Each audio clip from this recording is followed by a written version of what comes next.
और लोगों के दर्द तो है बीजेपी वाले अगर कुछ आगे भाई जेपी क्यों कर जीत गया, रात ना रह के सोए थे, लेकिन जेपी को जनता ने जितवा दिया। लेकिन जो विवाद शब्द है ना वो जेपी के साथ जुड़ा रहता है। वो जेपी ने जो ऐसा बोल के कि वो विरासत महिला नहीं संभाल सकती, एक पंगा सा नहीं ले लिया क्योंकि लगातार विरोध प्रदर्शन हो रहे हैं, कह रहे जेपी को माफी मांगनी चाहिए। जब मैंने नहीं बोले बेहतरी के लिए तो छुट भैया हैं तो मैं कुआं में पड़ूं, छुट भैया तो छोड़ दूं और बड्डा मेरा गला को आवे नहीं तो फिर चुनाव कैसे जीतूं? मैं तो काम चलाया हमारे छुट भैया था 37,500 से जिता दिया, तो ये छुट भैया राजनीति करेंगे भाई। तो जेपी के साथ जो नेता घूम रहे हैं या फिर जिन नेताओं ने आपका साथ दिया था, क्या जेपी भी उनका छाती ठोक के साथ जाएंगे जब टिकटें मिलेंगी? जो आज ड्रामा कर रहे हैं ना मेरे खिलाफ, ये भी कहा था कि जेपी ने किडनी बेच दी काट के, मैंने न्यू भी कौन मेरा किडनी कड़े सी हुई से फिर इन्हें थूक के चाटा था, इसमें भी थूक के चाटा कि मेरा किसी से कोई लेना देना नहीं है। मैं जिंदगी में चरित्रवान आदमी हूँ, मेरे चरित्र को कोई चैलेंज नहीं कर सकता। चुनाव में कह रहा था ना रणजीत सिंह ने कि जेपी होटल में वैश्यवृत्ति कराता है, तो क्या लिख रहा फिर उसमें? पहले की परिस्थितियां जो भी थी, लेकिन इस बार आदमपुर में कोई बाहर का कैंडिडेट यानी कि पैराशूट कैंडिडेट थोपा जाएगा या फिर आदमपुर के रहने वाले स्थानीय नेताओं को ही यहाँ उम्मीदवार बनाकर उतारोगे? ऐसा जयप्रकाश नहीं है, ये चरित्र हनन का काम भारतीय जनता पार्टी करती है। और कहाँ थे ये लोग बोलने वाले जब हमारी महिला खिलाड़ियों को अपमानित किया? कहाँ थे बोलने वाले हमारी कोच को एक मंत्री के माध्यम से किस तरीके से टॉर्चर किया गया? नींद में हाथ भी खड़े करा दिए हुड्डा साहब के सामने कि भाई टिकट जो है वो आपने एक आम आदमी को देनी है, यानी कि जो छोटी कतार के नेता है जो कहीं राजनीति की शुरुआत कर रहे हो, कहीं संघर्ष कर रहे हैं, यानी कि वहाँ भी आप वहाँ भी टिकट पर कैंची चला रहे हो अभी से। बीजेपी चौधरी बंसीलाल के नाम का लाभ क्यों ले, मेरी लड़ाई इस बात से थी। हमारी शैलजा ये कह रही है कि जो टिकटें कांग्रेस हारी है, अगर ये टिकटें तरीके से बांटते, और उन्होंने हिसार पे ही बोला बीजेपी की जगह चंद्रमोहन को देते तो जीत लाखों में होती, तो लगातार बोल रही है। अरे फिर ईब के पछेत होगी, ईब असेंबली के इलेक्शन होंगे, हमारी नलवा भी खाली है, हमारी तो सारी खाली है, पूरा दीप कौन रोके है? क्योंकि चंद्रमोहन का वहाँ तो जितना कठिन है, यहाँ दीदी मैं किधर रोकूं? दोस्तों नमस्कार, मैं हूं सुरेंद्र नैन और मेरे साथ हिसार लोकसभा से कांग्रेस के सांसद जयप्रकाश साड़ू जेपी जी है। तो जेपी जी, जिस तरीके से जीत के बाद जश्न का माहौल लगातार जारी है, आज आप आदमपुर हलके में आए हैं, आदमपुर ने भी आपको खूब प्यार दिया, यहाँ से जिताया, लेकिन पता नहीं क्या चक्कर है जेपी के साथ जितने भी चुनाव रहे, जितनी बार आप विधायक रहे, 2 बार आप विधायक रहे, 1 बार आपका भाई बना, चौथी बार आप सांसद बन गए, लेकिन जो विवाद शब्द है ना वो जेपी के साथ जुड़ा रहता है। वो जेपी ने जो ऐसा बोल के कि वो विरासत महिला नहीं संभाल सकती, एक पंगा सा नहीं ले लिया क्योंकि लगातार विरोध प्रदर्शन हो रहे हैं, कह रहे जेपी को माफी मांगनी चाहिए। ना तो मैंने इस तरह के शब्दों का इस्तेमाल किया, समझे? मामला था एक परिवार का, एक पार्टी का। जब पत्रकारों ने मुझे पूछा कि वे स्वर्गीय चौधरी बंसीलाल की विरासत किरण चौधरी के साथ बीजेपी में चलेगी, अब कांग्रेस कमजोर होगी भिवानी में, असली बात तो वहाँ से शुरू हुई थी। मैंने ये कहा था कि पहले तो बात यह है कि प्रजातंत्र में विरासत नहीं होती, और विरासत होती है परिवारों की। हम कोई प्रॉपर्टी का बंटवारा थोड़ा करा रहे हूँ, मैंने क्या लेना देना किसको कम मिले किसको ज़्यादा मिले। तो मैंने यही कहा था भी अगर विरासत की बात करो तो विरासत कांग्रेस में भी उनकी, उनके वारिस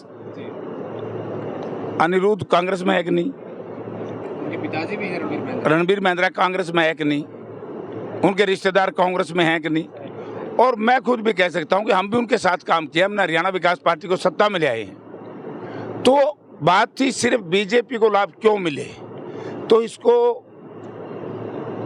गलत हैंडल करके, और लोगों के दर्द तो है बीजेपी वाले अगर कुछ आगे भाई जेपी क्यों कर जीत गया, रात ना रह के सोए थे, लेकिन जेपी को जनता ने जितवा दिया।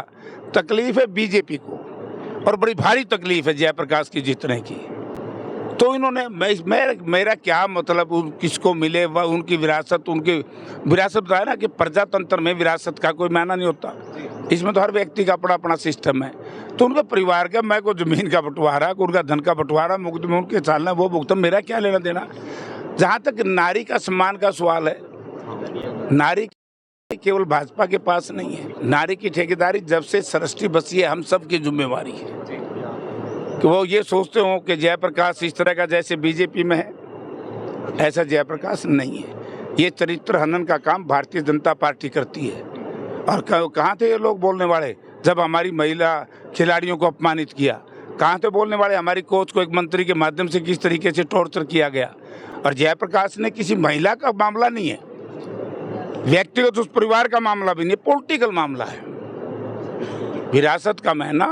भाई राजनीतिक तौर से इस तरह का लाभ क्यों ले? वो बीजेपी चौधरी बंसीलाल के नाम का लाभ क्यों ले? मेरी लड़ाई इस बात से थी, मामला इसका परिवार से, उससे मेरा कोई लेना देना नहीं है। ठीक, आपने कहा कि उनको कहने की दर्द है कि जेपी कैसे जीत गया और वो कैसे हार गया, लेकिन ये तो जो आपके सामने बीजेपी के कैंडिडेट थे रणजीत चौटाला, उन्होंने भी बहुत पहले ही बता दिया मेरे साथ कैसे भीतरघात हुआ। उन्होंने तमाम लोगों का नाम लिया, उसमें उन्होंने सुभाष बराला का नाम लिया, कैप्टन अभिमन्यु का नाम लिया, रणधीर पनियार का, कुलदीप बिश्नोई का, तमाम जो बीजेपी के यहाँ के नेताओं सबका नाम लिया कि उन्होंने कहीं भीतरघात किया इसलिए मार गया। फिर तो रणजीत बतावे भी तो और भी नाम ले था, लेंदा तो कोई नहीं। मैं आपके माध्यम से रणजीत सिंह से पूछना चाहता हूं कि भाई तो ये तो नाम ले दिए, उचाना की पब्लिक मीटिंग में तने क्या कहा वो भी तो जनता के सामने उजागर करते। मैं कि मैं नाम लूंगा, ये फिर जाके जेपी का न्यू कहते हैं, जेपी न्यू है, जेपी न्यू है। जनता को सब जनता सब जानती है किसने क्या किया है। सरसा में उसकी क्या डील है, अशोक तंवर से क्या डील हुई है, अशोक तंवर से क्या बातचीत हुई है वो भी बता दे। अशोक तंवर ने जो चिट्ठी लिखी है वो भी बता दे। किसने कहाँ मदद करी है, किसने कहाँ मदद करी है, किसके बदले क्या हुआ है, वो सारा फिर रणजीत सिंह खुलासा कर सकता है। देखो मैंने तो एक बात साफ कह दी थी जब पत्रकारों ने मुझे पूछा कि जयप्रकाश जी आपके साथ विश्वासघात हुआ है। माँ वो होगा भाई, लेकिन मेरा चुनाव जनता लड़ रही थी और विश्वासघातियों के पल्ले कुछ नहीं लिख रहा, थोथे भाई। मैं तो जाना थे भी 37,500 से जीत्या। मैं तो क्या उकलाना से भी 27,500 के आसपास जीता, 45,000 के आसपास नानू से जीता, आदमपुर ने भी 7,000 के आसपास जितवा दिया, नलवा भी जितवा दिया, बुआनी खेड़ा भी जितवा दिया। तो मैं इस चक्कर में हुई नहीं। ये तो कई लोग तो वैसे ही रो रहे, दो एक कहने को आवत दुम्मा के मिसरो है। भैया नारी का सम्मान करना हमारे सबकी एक जिम्मेवारी है और कोई भी सभ्य किस्म का आदमी इस तरह की बात नहीं करता। ये तो एक दुष्प्रचार में लगे हुए हैं इन्हीं लोगों ने जो आज ड्रामा कर रहे हैं ना। मेरे खिलाफ ये भी कहा था कि जेपी ने किडनी बेच दी, काट गया।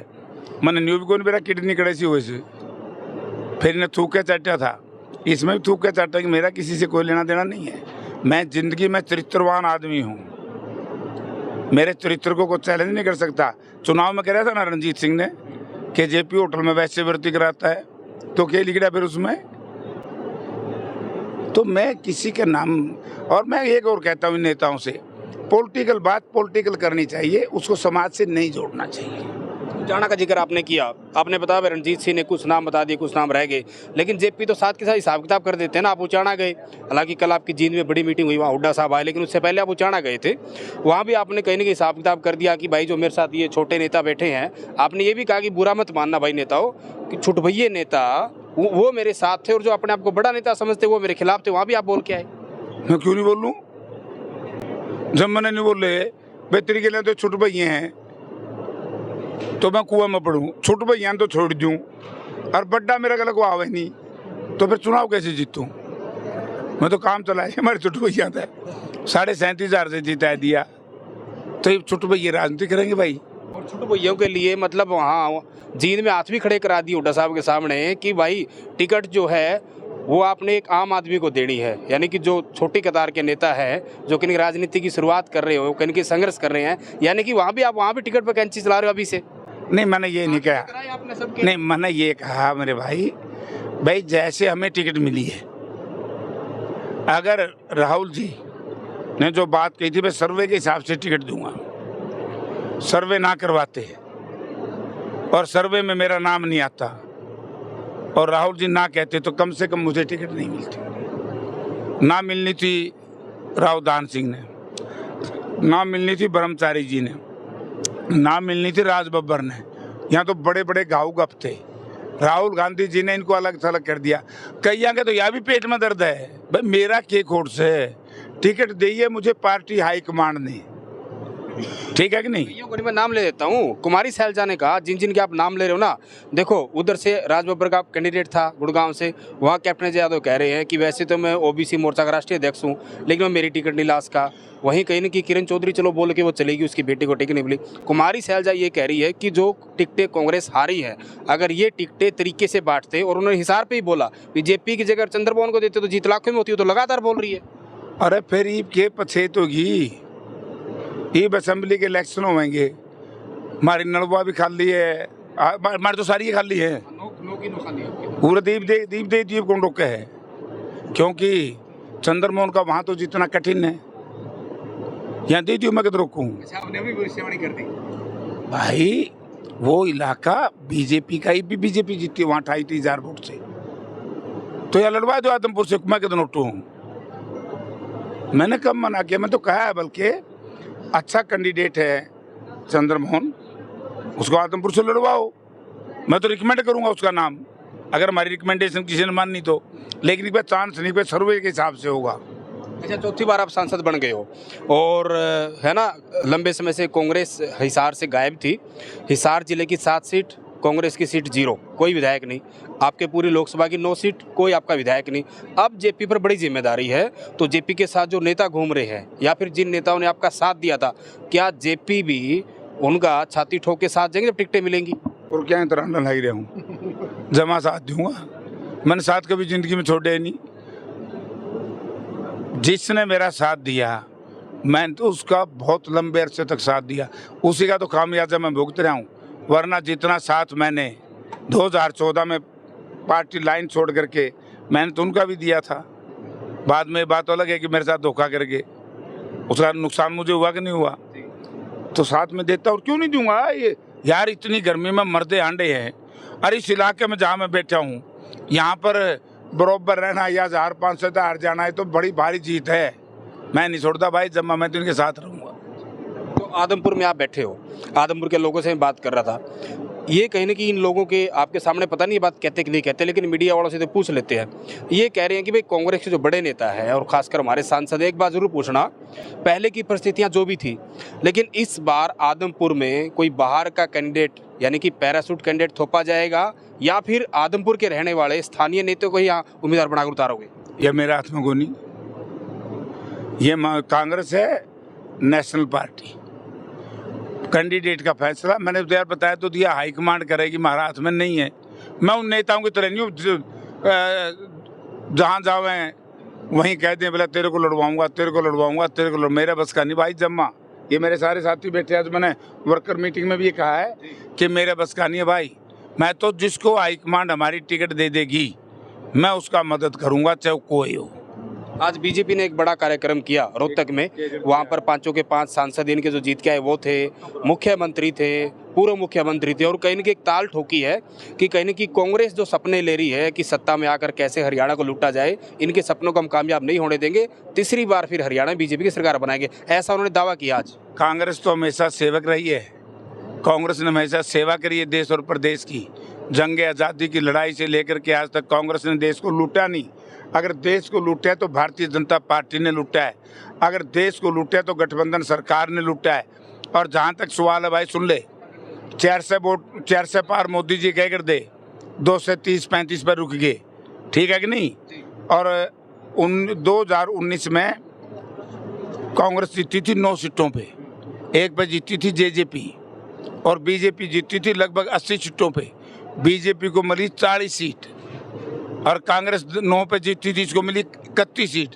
इब के कांग्रेस की सीट आऊंगी 80 के आसपास, हर चक्कर बांध जाएंगे। क्यों चिंता करे यार? तो ये तो चूं करते रहे लोग, न्यू है, हवा चल रही है, लोगों ने विश्वास है अपने नेताओं पे, तो लोग वोट देंगे। क्या लग रहा है जेपी को विधानसभा में कितनी सीटें आने वाली कांग्रेस? और मैं कहने लग रहा हूँ 80 तो ऊपर आऊंगी, 80 पार, पर पक्की। 75 पार कर रहे थे, 75 पार करे जो तो मर गए, 80 पार आ रहे तो 85 पे जाएंगे। ये क्या कहते हैं लोग वोटे गोंदे में, सच्ची बताऊंगा तो नहीं, क्योंकि देखो किस वर्ग का भला करे बीजेपी ने, तुम बता दे यार। चल तू एक वर्ग बता, तो बहुत अच्छा उनका साथी रहा है। मैं तो सबका साथी हूं। अगर बात तो बता, तो एक वर्ग बता दे उसका भला करे है। चलो इसी बात पे अंतिम सवाल है मेरा। आदमपुर के स्थानीय नेता, स्थानीय लोग यहाँ बैठे हैं, एक बड़ी समस्या है। हालांकि इन्होंने यहाँ बाई इलेक्शन आपने लड़ा, अच्छे वोट लिए, लेकिन जीता भव्य बिश्नोई। कहीं ना कहीं आना आपके घरों में, यहाँ आदमपुर में पानी जो आता पीने का, उसमें सीवरेज की बड़ी दिक्कत है। इनको विधायक से उम्मीद थी, हालांकि वो नहीं करा पाए। अब सांसद आप हो, इनके नुमाइंदे आप हो, जयप्रकाश जेपी इसके लिए क्या करने वाले? बहुत भारी दिक्कत है पानी की किल्लत में, सीवरेज का पानी आता है। मैं तो ये बात कह रहा हूँ कि हम ये दोनों पढ़वाएंगे दोबारा। हम इस सिस्टम को अलग अलग कराएंगे, पीने के पानी की लाइन अलग और सीवरेज की लाइन अलग। गलती यहाँ हो रही है कि वो दोनों लाइन जुड़ जाती हैं। देखो अल्टीमेटली स्टील, आजकल प्लास्टिक की पाइप दाबते हैं, वो लीक हो जाती है तो गंद फिर उसमें आ जाता है। इसको अलग करेंगे। शुक्रिया जयप्रकाश जी बातचीत करने के लिए। तो ये थे कांग्रेस के सांसद जयप्रकाश साणुर जेपी। बड़ा बेबाक बोलते हैं और हमेशा बोलते हैं, और जिस तरीके से कहीं न कहीं ये लोकसभा में जीत कर आए हैं, विधानसभा में भी इनको आश्वस्त है कि कहीं न कहीं 80 पार जो है वो कांग्रेस की सीटें आने वाली है। लेकिन आखिर आपको क्या लगता है? जनता जनार्दन आप है, आखिर अगले जो विधानसभा चुनाव होने हैं उसमें कांग्रेस की कितनी सीटें आ सकती है? कमेंट करके अपनी राय जरूर दें।